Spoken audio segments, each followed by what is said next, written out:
પાછળથી ચર્ચા કરવા વાળા આગેવાન નથી. ખેડૂતોની હાજરીમાં જ ચર્ચા થશે. તમને અહીંયા તડકો લાગે તો અંદર જઈને ખેડૂતની હાજરી કરીએ. પણ તમે જે જવાબદાર માણસ છે, જેની પાસે આ સત્તા છે, જેને નોલેજ છે, તમે કહો છો હું કાલે આવ્યો, તો અત્યાર સુધી જે કરતો તો એ કર્મચારી વિસ્તરણ અધિકારી છે, જેને આંકડા લખીને મોકલાય વિસ્તરણ અધિકારી. નુકસાન વિસ્તરણ અધિકારી બોલ અહીંયા હાજર હોય બોલાવો, ફિલ્ડમાં હોય કોઈ પ્રશ્ન નથી.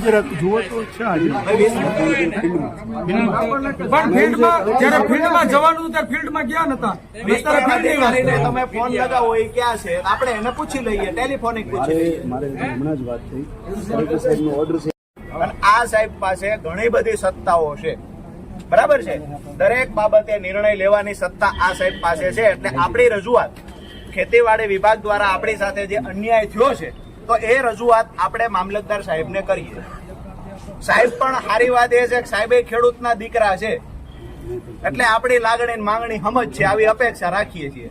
સાહેબ પાસે માહિતી વિશેષ એટલે નથી કે સાહેબ એવું કહે છે કે હું ગઈકાલે જ આવ્યો છું, એટલે આપણે પૂછ્યું કે હું રોકાવાના તો છો ને? સાહેબ કહે છે કે હા રોકાવાના. મૂળ વાત સાહેબ, તમે એવું આશ્વાસન આપ્યું, અમને ખુશી થઈ કે નિયમો મુજબ મળવા પાત્ર હશે તો મળશે, બરાબર ને? ચાલુ વર્ષે ભાઈએ મયુરભાઈ આંકડા કીધા, ખાલી ઓગસ્ટ સુધીના કીધા. ચાલુ વર્ષે સિઝનમાં 144% વરસાદ સાયલા તાલુકામાં આ સિઝનનો થયો. સાહેબ તમારી સરકારની વેબસાઇટ પરના આંકડા કહું છું, 144% વરસાદ થયો.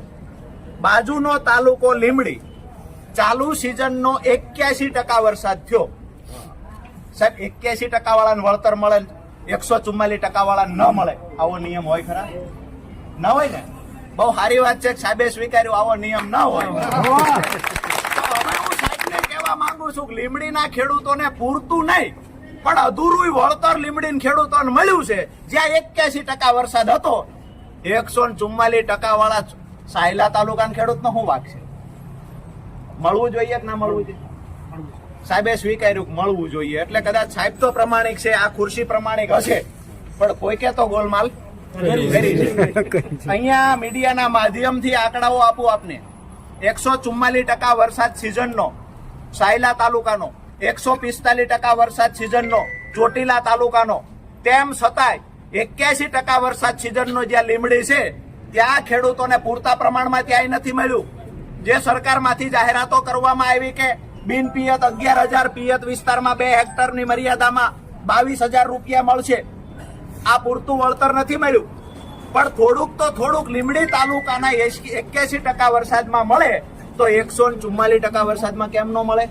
સાહેબ બીજી વાત અમારી, જે આપણે નિયમની વાત કરી, તો આપ તો ગમે ત્યાં નોકરી કરતા હોય, પણ કેન્દ્ર સરકારનો અતિવૃષ્ટિનો મેન્યુઅલ આપને ખ્યાલ હશે, કેટલા ટકાથી વધારે વરસાદ થાય તો અતિવૃષ્ટિ થાય છે? કઈ નહીં હાલે પીણા સાહેબ. હું રાજનીતિ છોડ દો, 200% હોય તો શું કામ? પણ સાહેબ નથી ખબર તો સ્વીકારો. નથી ખબર, કેન્દ્ર સરકારનો 2016 નો મેન્યુઅલ અને ત્યાર પછી નવો 2021-22માં 21-22માં બીજી વખત મેન્યુઅલ બનાવ્યો. બંને જગ્યાએ જયારે પ્રધાનમંત્રી ફસલ બીમા યોજના હતી ત્યારે પણ અને મુખ્યમંત્રી કિસાન સહાય યોજનામાં પણ કેન્દ્ર સરકારનો મેન્યુઅલ એડ કર્યો છે.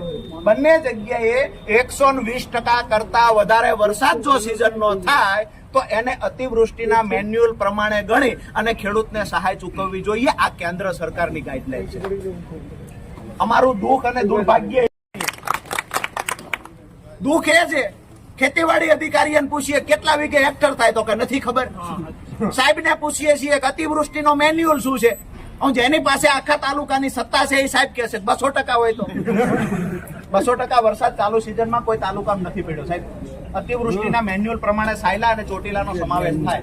અમે તમને ઉતારી પાડવા નથી આવ્યા, અમારા દુઃખની વાત કરવા આવ્યા છીએ. અને જવાબદાર અધિકારીઓ જે, 1 મિનિટ ભાઈઓ, જવાબદાર અધિકારીઓ છે ને સાહેબ, એની પાસે નોલેજ નથી ને ત્યારે જ આ જગતનો બાપ ભિખારી બન્યો છે. દુઃખ છે અમને. ઓગસ્ટ મહિનાના એન્ડમાં અતિવૃષ્ટિ થઈ, વરસાદ ભયંકર પડ્યો છે. 24 કલાક 48 કલાકમાં સાહેબ 15 ઇંચ કરતા વધારે વરસાદ પડ્યો. તેમ છતાંય સહાયથી વંચિત રાખવામાં આવ્યા. જાણી જોઈને સર્વે નથી. ક્યાં ગયા ભાઈ સુદામડા વાળા? શું થયું હતું તમારે ત્યાં સર્વેમાં આવ્યા તો? 1 બેન લખીને જાણ્યું છે કે ભાઈ અતિવૃષ્ટિની સહાય કેમ ઓગસ્ટ મહિનામાં ન ચૂકવાની? તો જાણવા મળ્યું કે પૈસા નથી. બારદાન કેમ નથી લીધા? તો જાણવા મળ્યું કે ત્યાં કોઓપરેટ કંપનીઓ નાફેડ હોય તો ભલે, ગુજકો માર્શલ હશે તો ભલે, જ્યાં જ્યાં મોડું થયું છે ખેડૂતો દ્વારા જાણવા મળ્યું બારદાન નથી. મતલબ ક્યાંક ને ક્યાંક પૈસાની અછત છે. આપણે અહીંયા પીવાનું સિંચાઈના પાણીની લાઈનો નખાતી નથી તો એમાં જાણવા મળ્યું કે ક્યાંક ને ક્યાંક પૈસા નથી. તો આજે આપણા ખેડૂત ભલે દેવાદાર છે પણ આપણા ખેડૂતોએ ઘડીક વારમાં અહીંયા 1501 રૂપિયો ભેગો કર્યો છે. અમે ઓગસ્ટ મહિનાની સહાય ચૂકવવામાં સરકારને જો પૈસાની જરૂર હોય તો અમારા ખેડૂતો, સાયલા તાલુકાના ખેડૂતો 1501 રૂપિયો સરકારને આપે.